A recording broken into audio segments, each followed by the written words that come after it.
Ladies and gents, this is ML's Like Team Spirit. Today I've got a new guest with me. Roman, welcome. How are you doing? Thanks a lot. Hi, John. I'm doing well. How are you? Really good, thanks. Hey, Roman, thank you for joining. Thank you for the support for this. Roman, this is the first time you've interviewed with me, so no one knows who you are. We better get an introduction, please. I would love it for 60 seconds if you could tell everyone your background, who you are, where you are, and so on. Yeah, absolutely. It's a pleasure to introduce. Thanks for having me. So my name is Roman Kliś. I'm ex-senior data scientist and team leader for one of the largest electric engine manufacturer in the world. Previously, I used to work as a internal consultant for another multinational corporation. So quite a lot of experience in business side, but as well academic wise, as I also have a PhD from ETH Zurich. Yeah. Excellent. Thank you, Roman. Where are you dialing in from, please? So I'm calling you, or we're speaking, guys, with each other from Switzerland, from beautiful Geneva Lake surrounding, which is totally rainy today. Oh, yes, I know the feeling. Roman, thank you for that. Thank you for introducing yourself. So, Roman, we recently connected because we love the data sciences, and we've been speaking about doing this interview, and something you've been working on has caught my eye. So you have been participating in a hackathon. In fact, you were one of the kind of mentors, had a position in this, and it was run by NASA. So it caught my eye as something of significant scale. So I was hoping you would join me and sort of tell the world a bit about this type of event. And my goal for the discussion is more like, everyone knows that data is an exciting world, and it's very popular and vibrant and so on. But folk might not know like the scale of some of these events where some data is exposed as a challenge or something like this. And I was hoping you could take us through, the event that you participated in, what it was, how big it was, slowly moving on to the challenges and your role, please. Absolutely. John, this is actually extremely interesting take because if one is not really super interested in the field, he can miss or she can miss a lot of stuff which are happening around the world. And it turned out recently, because I just got interested due to a bit of more time on my hand. It turned out that NASA is actually every year rolling one of the world's largest hackathons. So they started back as a local initiative in probably 2014. Please don't quote me on that, but I have not been really diving into their history fully. And nowadays is largest hackathon event ever in the world. And it's structured in such a way that, NASA would like to find a bit of an audience for their data to see how people are able to utilize their data in any way, and other partnering organizations such as European Space Agency and so on. So they are building this repository of global challenges where they are inviting their scientists to come up with challenges, and they are publishing this to the people. And then in those 2 focus days in October, teams which formed online are able to tackle both global challenges discovered or coined by scientists and local challenges. Those are the ones which are kind of built by local entities or local organizers, because it's a global event, so it takes place in a number of locations at the same time. So give people a feel for the scale, Roman. You said it's the biggest in the world, or it must be one of the biggest, because I already know the numbers. You told me already. But tell the audience here, like how many participants, like what can they learn about the scale? For this, I have to support myself with the paper notes which I prepared before, because we've been actually pre-aligning with John a bit for that call earlier. So just looking at the numbers, last year it was 93,000 participants taking part in that event, and people were taking part from over 170 countries worldwide, so almost everywhere. There are some countries from which people are not really allowed to take part. I won't go into the details there, but there is some special consent you have to fill in once you're part of the event. And last year it resulted in almost 10,000 submissions globally. The event is organized in such a way that every local division is nominating local winners. And then from those local winners, those guys are going to the global pool. And then you have the second round of checks, which actually is ongoing right now. They have not really fully announced yet the global winner. And we're having this conversation on 17th of November. Yes, so it's still to be announced, the global winners. Okay, so nearly 100,000 registered participants. The hackathon is a sprint, so it takes like 2 days to work on it very intensively. Tell us about the challenges, Roman, because we set this up as it's by NASA. So anyone watching this must think it's like, is it about putting a rocket on the moon or to Mars? No, like not this. at all. But it's actually very different. So could you take us through the ideas of some of the maybe some example of like what would be one of the global challenges, and then maybe some of the local ones that you saw, so people can get a feel for what type of data, what type of challenges are there?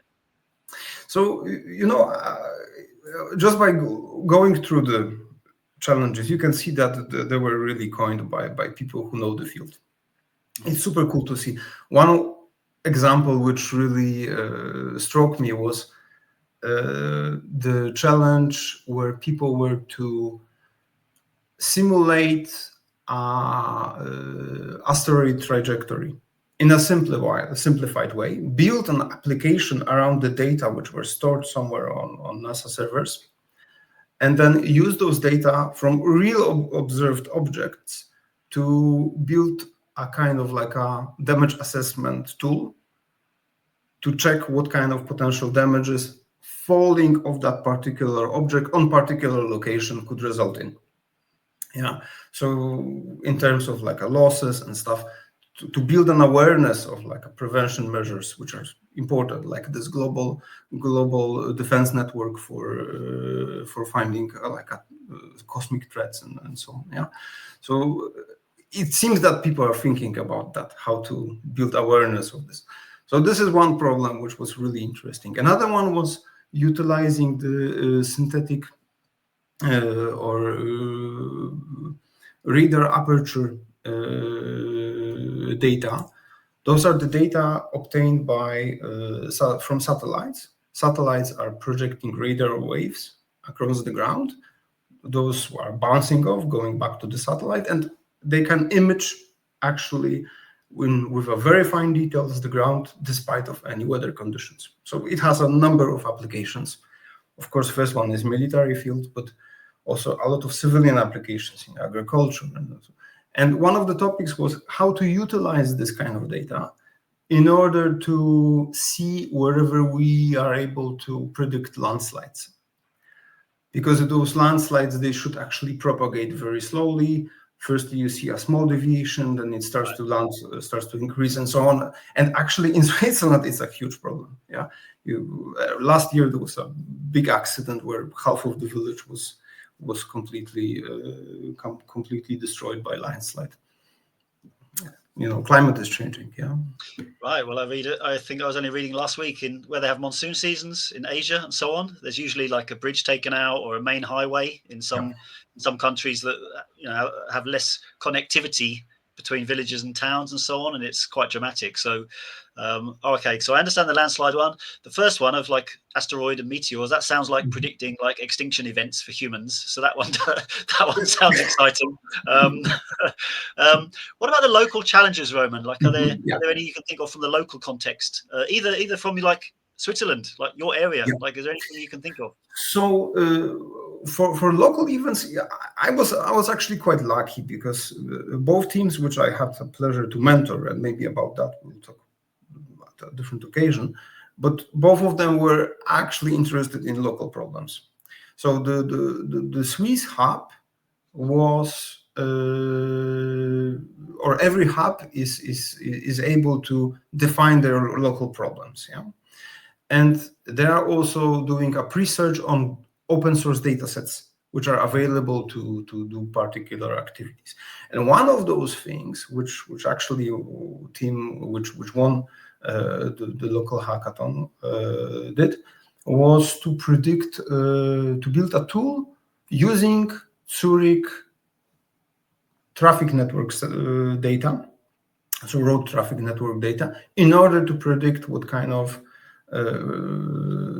building almost like a digital twin of a city center, in order to see what kind of impact would have closure of the roads would have on traversing the city. Yeah.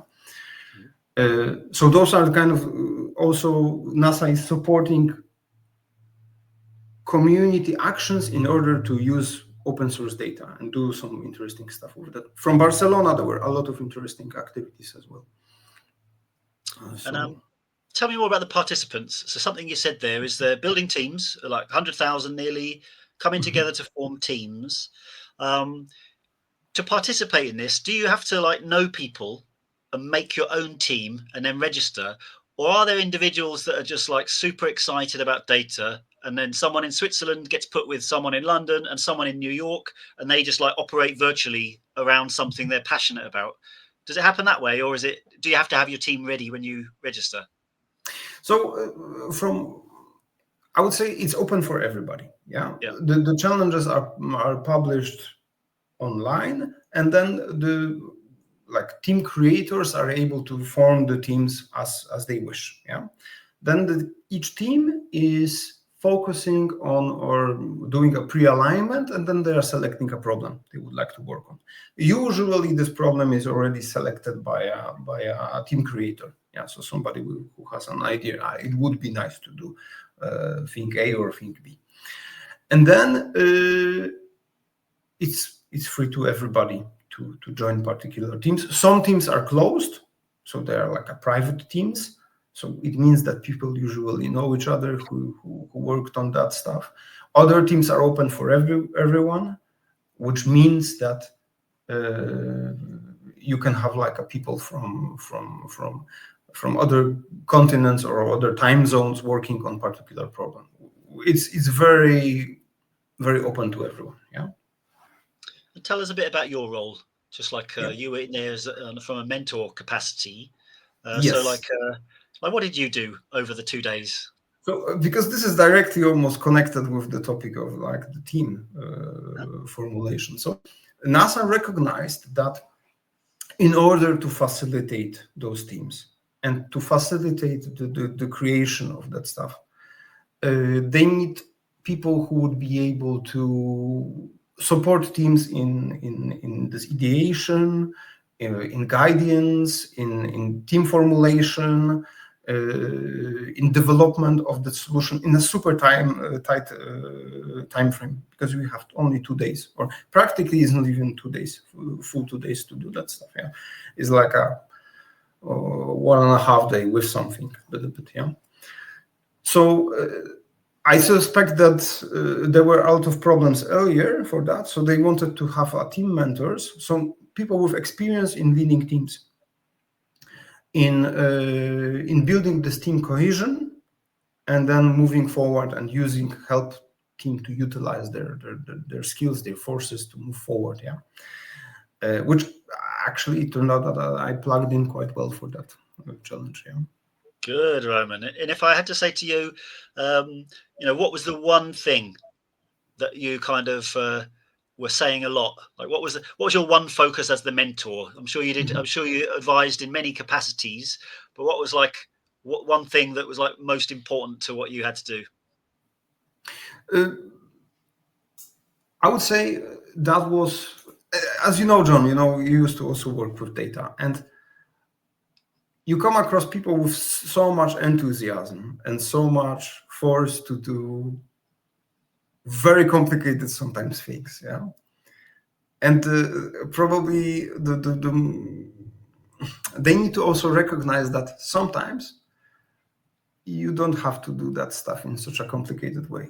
It's nicer or it also brings good results to do that, to deliver in with a simpler stuff. Yeah. So my role was also to a little bit tune the tools to the time frame which is available there, which kind of connects to what I was professionally doing all my career almost. Yeah, that you need to have this internal gauge on what is doable in a particular time frame and what not. Because if somebody would like to do some magic almost in 2 days, I mean, it's sometimes happens, but not often. Yeah. I understand, Roman. I've been around data a long time, and most people involved in it are just so excited by what's possible with data, some of the things you can create and the solutions you can put together. It's hard enough on the business side when you get like a month to work on something. This was clearly very intensive with only a day and a half. So I imagine there was a lot of trying to understand like redundant parts of solutions and how to strip it back. Give me one more insight just as to the sort of what it feels like to work on one of these things. Do the teams just kind of go without sleep, Roman? Is it like, lots of coffee, slamming and working through the night? Is that a good vision of this? What is it really like? You get a lot of Red Bull, that's for sure. There a lot of Red Bull. Yeah, there was like whole packets of Red Bull available for everybody to take. Like after third one, I said no, it's enough. But NASA should get an endorsement of like a Red Bull sponsorship. Okay. Look, Roman, thanks for taking us through this. Look, we're nearly hitting time on this. So what I wanted to capture here is for folk that would not participate in a hackathon or just on the edges of the data industry, they maybe have heard, if they are a bit interested, maybe they heard of things like Kaggle from a long time ago where data mining contests would happen. But this is clearly just on a huge scale. So I wanted to capture the ideas of like, well, what were the data? How is it coordinated? And just like, again, your involvement in it. So thank you for those insights. And just one more question, Roman. When are the winners announced? Because I think we're going to post this video, and I would love to repost this video when we know who came out on top. So what date can we look for the winners? The local winners are already announced. And they were almost announced immediately after finishing the hackathon. Yeah, but then there is a global nominee. So, and those global nominees are already set. So local nominees who are going to the global level, and now the global round is taking over place. I think it ends on 25th of November. This hackathon. This is and then the global winner is being announced from across all projects. Okay, Roman, we'll work on this interview and publish this, and then we'll follow this up with a link or something to what the final outcome was globally. Roman, one last question. I've thought of one. Yeah. The local winners have been selected. Talk to me. Were you part of the winning team? So I had actually a pleasure to mentor the team which won the local contest. They did a marvelous. Thank God for that. Sorry? That wasn't on our. Thank God for this. This wasn't our on our preparation list of questions. I was worried there you would say no. Both my teams lost, and I was like, oh, Roman. No, the guys made you were a team leader. Absolutely amazing job. Absolutely amazing job. So first team which I mentored won, and the second team got the award, audience award for that. So out from 12 teams, I think that was quite a good score. Good. And Roman, look, congratulations on that. And look, thanks for all these insights and taking us through it. And you've survived your first interview. Thanks, Roman. Ladies and gents, this has been ML's Like Team Spirit.